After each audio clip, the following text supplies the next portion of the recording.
Welcome to Intellectuals with Kasim.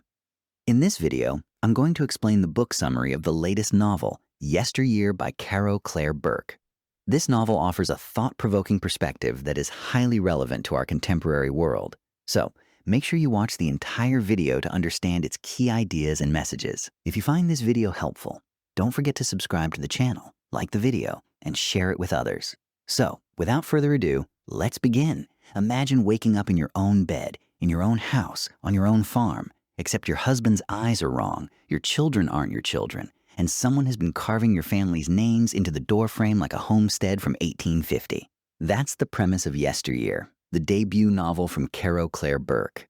And here's the one sentence I want you to hold on to for the rest of this video, because it's the key that unlocks everything.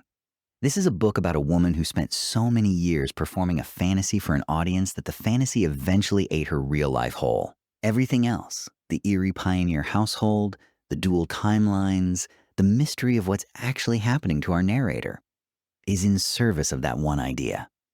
Keep it in your back pocket, because we're going to watch it play out in 3 stages: how the performance got built, how it collapsed, and what it cost the people who never agreed to be part of it. This is a full summary, so consider this your spoiler warning. If you want to go in blind, stop here. If you're ready, let's get into it.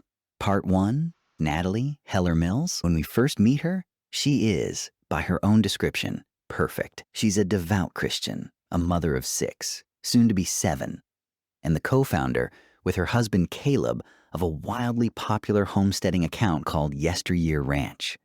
Millions of followers watch her bake bread from scratch, raise chickens, homeschool her children, and narrate a life that looks like an Instagram-ready fantasy of old-fashioned, God-fearing simplicity. Caleb, her husband, comes from serious political royalty.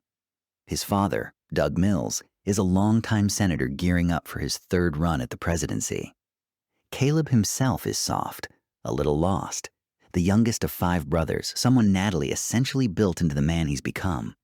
Their farm employs a small staff, nannies to help raise the kids, and a young producer named Shannon who films and edits their content. From the very first pages, Burke lets us know Natalie is not exactly a reliable narrator, or even, really, a likable one. She refers to her critics online as the angry women. She privately mocks nearly everyone around her, including her own husband and children, and she treats her faith less like humility and more like a tool she wields with total confidence. She's smart, calculating, and clearly performing a version of herself for an audience at every waking moment, even in her own internal monologue. The first section of the book, titled The Past, ends on a gut punch.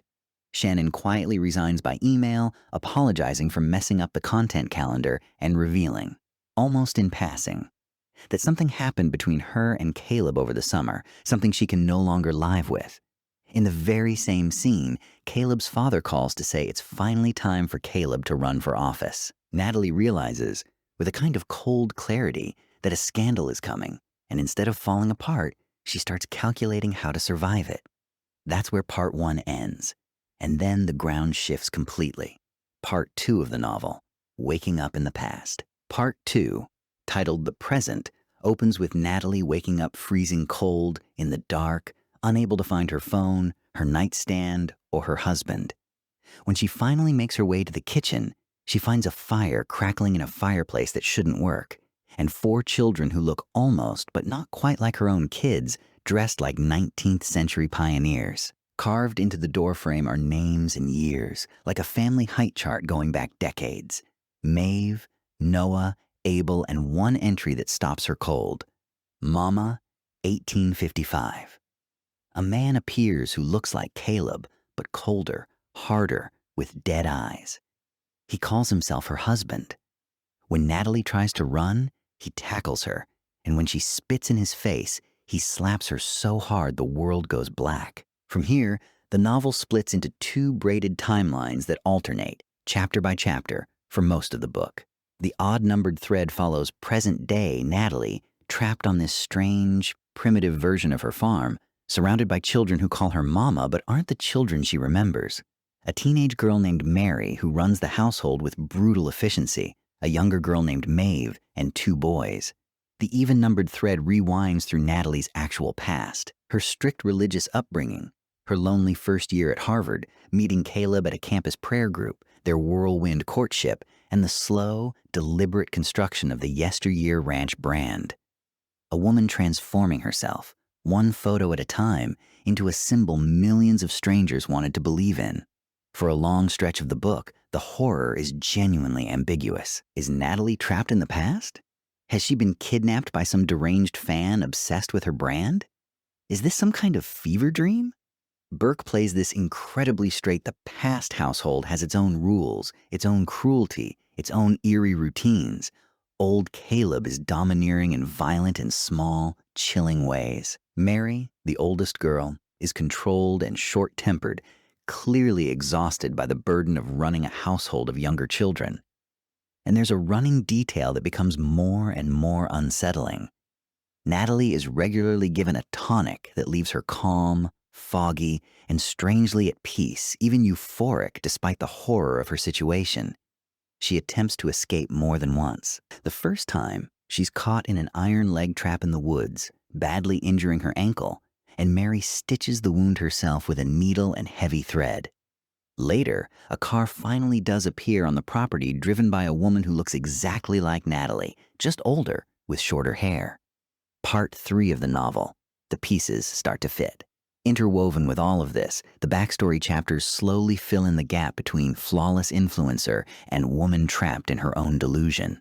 We learn that Natalie and Caleb bought the ranch and spent years building the Yesteryear brand from nothing. Natalie carefully curating an image of a wholesome, sun-dappled homestead life while privately viewing her audience with contempt, referring to them as fish nipping at her belly, feeding off her while believing they needed her.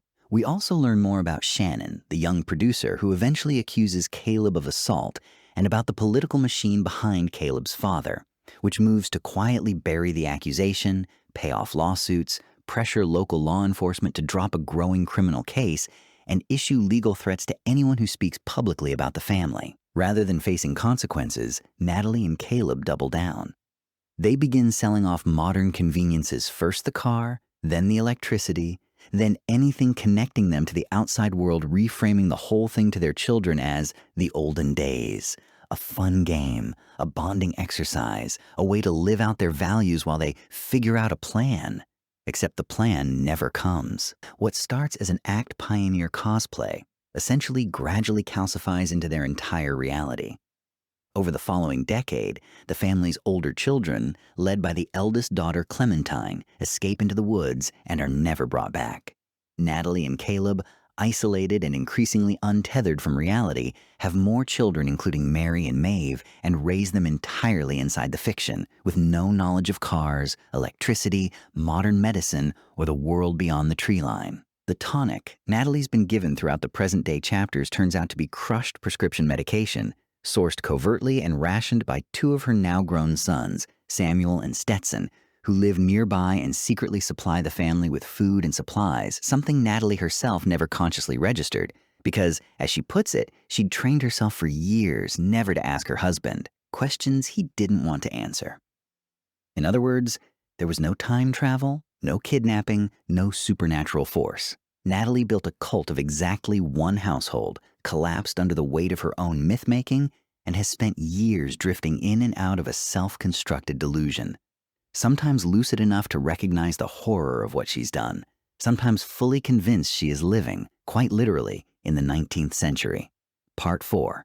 The Return of Clementine. The woman who arrives by car near the end of Part 2 is Clementine, Natalie's eldest daughter, now a grown adult who escaped the ranch as a teenager and has been living in the modern world ever since. Her arrival triggers Part 3, titled The Future, and it's here the book's structure mirrors its opening lines almost exactly, except everything Natalie once said with pride now reads as delusion and self-justification.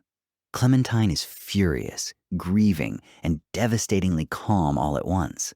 She confronts her mother, revealing pieces of the truth Natalie has buried. That Natalie is not pregnant, as she insists, but going through menopause, that her youngest daughter Maeve suffered brain damage during a home birth Natalie can barely remember, that Clementine has stayed in contact with Shannon for years, and that she's returned not for a visit, but with a legal warrant to remove the remaining children from the property. In one of the book's most devastating scenes, Clementine loads Maeve, Mary, and the two younger boys into her car and drives them away, while Natalie, for a brief, lucid moment, begs her not to leave her alone with Caleb, then breaks down and tells her husband she thinks they should have divorced years ago. The two of them, suddenly childless and exposed, decide to leave the ranch together, walking away from the life, the delusion they spent decades building.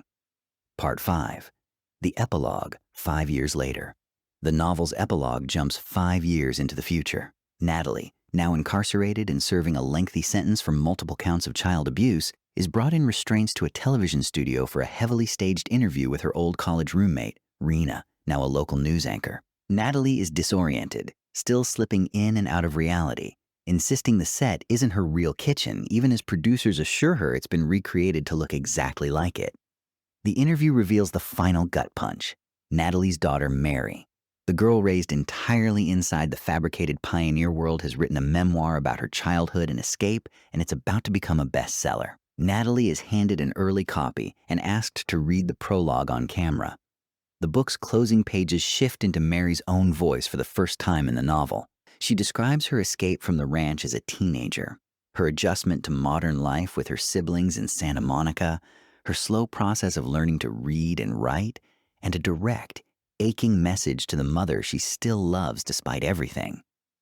Acknowledging that Natalie will likely never fully accept the reality of what she did, while making clear that Mary herself has chosen a different life, one filled with ordinary joys her mother spent a lifetime hiding from her.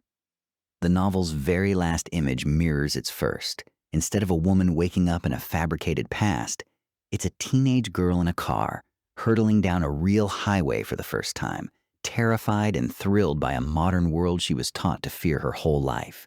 Themes and takeaways. So what is Yesteryear actually about, underneath the thriller mechanics?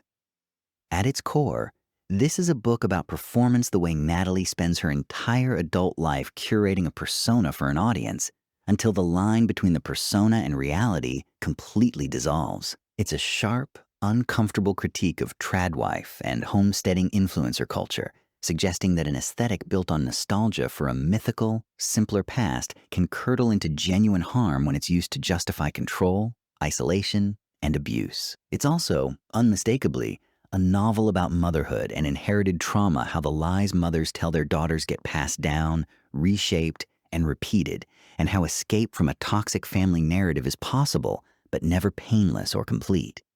Mary's closing chapters offer the book's only real note of hope: the idea that you can love someone, even mourn what you lost with them, while still choosing to walk toward a different life. Structurally, the novel is a genuinely clever piece of craft, using an unreliable narrator and a dual timeline mystery, not as a gimmick, but as a way of making the reader feel Natalie's own disorientation and denial from the inside, before slowly, deliberately pulling back the curtain. If you're into psychological thrillers with a sharp cultural edge, books that use genre suspense to say something bigger about influencer culture, control, and the stories families tell themselves, Yesteryear is absolutely worth picking up.